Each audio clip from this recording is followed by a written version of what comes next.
Assalamualaikum warahmatullahi wabarakatuh. Selamat siang, mohon izin. Ibu Novidia Natasha, izin memperkenalkan diri. Nama Yusuf Ma'arif, NIM 250201022 asal Prodi S1 PJJ Manajemen. Mohon izin, saya akan mempresentasikan hasil dari UTS saya, di mana tugasnya untuk mereview dari sesi 1 untuk matkul Big Data hingga sesi 7. Untuk yang pertama, sesi 1, pengantar Big Data atau pengertian Big Data. Big Data adalah kumpulan data yang memiliki ukuran yang sangat besar, terus bertambah dengan cepat, dan berasal dari berbagai sumber, sehingga tidak dapat dikelola menggunakan sistem database tradisional. Big Data dikenal dengan konsep 5V. Yang pertama, volume atau jumlah data. Jumlah data yang sangat besar, contoh YouTube menerima ratusan jam video setiap menit, kemudian Facebook menyimpan miliaran foto dan postingan pengguna. Yang kedua, velocity atau kecepatan. Data harus terus mengalir dan dihasilkan secara real time. Contoh, transaksi kartu kredit setiap detik, kemudian data GPS kendaraan online seperti Gojek dan Grab. Kemudian yang ketiga, variety atau keanekaragaman. Data berasal dari berbagai bentuk, misal teks, foto, video, dan audio. Kemudian yang keempat, veracity atau keakuratan, yaitu kualitas data harus dijaga karena tidak semua data itu valid. Misal review palsu di marketplace dapat mengganggu analisis. Kemudian yang kelima adalah value atau nilai. Data harus menghasilkan manfaat. Contoh, Netflix menggunakan data tontonan pelanggan untuk merekomendasikan film yang sesuai. Kemudian sesi 2, Big Data versus Business Intelligence.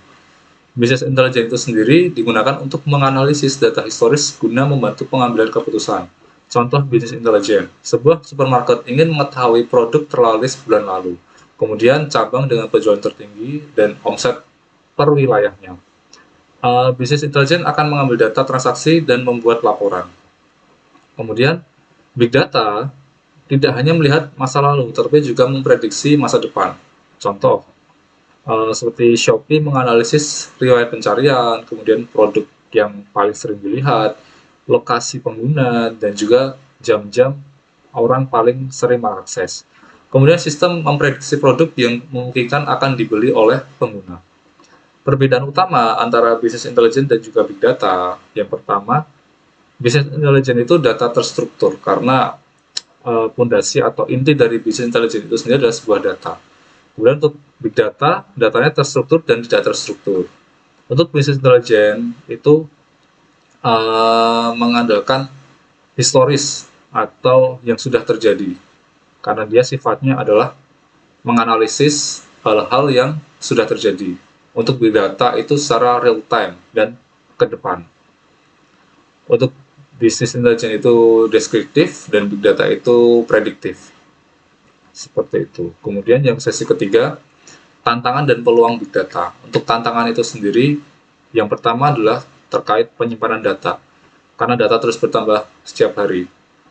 Misal, seperti YouTube yang harus menyimpan jutaan video setiap harinya. Kemudian yang kedua adalah keamanan data. Semakin banyak data, semakin tinggi risiko kebocoran. Dan semakin kesini, di zaman sekarang makin banyak juga modus-modus pembobolan terkait data. Kemudian yang ketiga adalah kualitas data, karena makin banyak juga sering diikuti dengan data yang tidak lengkap. Kemudian untuk peluang Big Data ini sendiri, yang pertama untuk memahami pelanggan, misalnya untuk Tokopedia mengetahui produk yang sering dicari oleh pelanggan. Kemudian yang kedua, untuk efisiensi operasional, seperti Tokped akan memberikan banyak seperti promo atau voucher diskon seperti itu misalnya. Kemudian yang ketiga untuk prediksi bisnis, misal contohnya bank akan memprediksi nasabah yang berpotensi gagal membayar kredit. Jadi hal-hal yang merugikan akan bisa diminimalisir. Kemudian untuk yang sesi 4, framework Big Data. Framework adalah alat atau platform yang digunakan untuk mengelola Big Data. Misal Hadoop, framework yang paling terkenal, fungsinya menyimpan data besar, memproses data secara terdistribusi. Contohnya, data pelanggan sebanyak 100 tera dibagi ke banyak server sehingga pemrosesan lebih cepat. Kemudian yang kedua adalah Apache Spark, lebih cepat dibanding Hadoop. Contoh analisis transaksi e-commerce secara real time. Kemudian untuk sesi 5 yaitu data analytic life cycle. Untuk tahap pertama itu adalah discovery atau menentukan masalah. Contoh, perusahaan ingin mengetahui penyebab penurunan penjualan.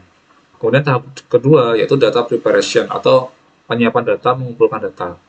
Contohnya mengambil data transaksi dari 3 tahun terakhir. Kemudian tahap ketiga model planning atau menentukan metode analisis menggunakan regresi atau machine learning. Kemudian tahap keempat yaitu model building, membangun model prediksi penjualan. Tahap kelima yaitu communicate result. Communicate result, menyampaikan hasil. Contohnya membuat dashboard kepada manajemen. Kemudian tahap keenam atau tahap terakhir adalah implementasinya.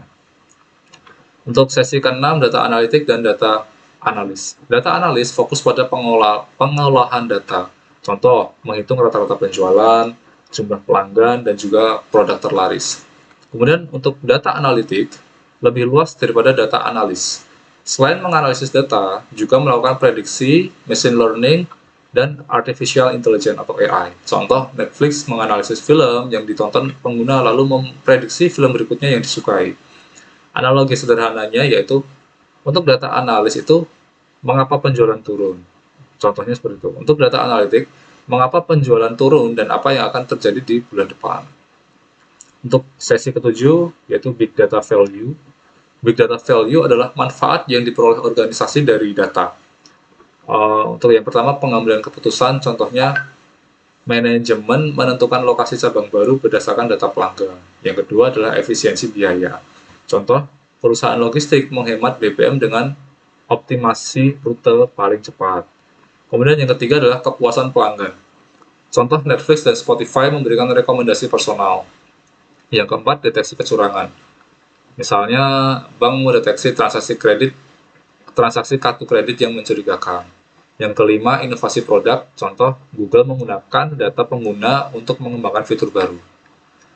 Jadi, big data itu bukan sekedar kumpulan data dalam jumlah besar, tetapi bagaimana data tersebut diolah menjadi informasi yang bernilai.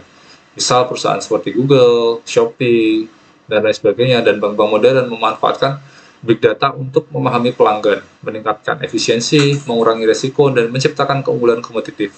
Oleh karena itu, big data menjadi salah satu aset terpenting bagi organisasi di era digital saat ini. Demikian mungkin pemaparan yang dapat saya sampaikan. Kurang lebihnya mohon maaf, dan saya ucapkan terima kasih kepada Ibu Novi atas perhatiannya. Sekian dari saya. Wassalamualaikum warahmatullahi wabarakatuh.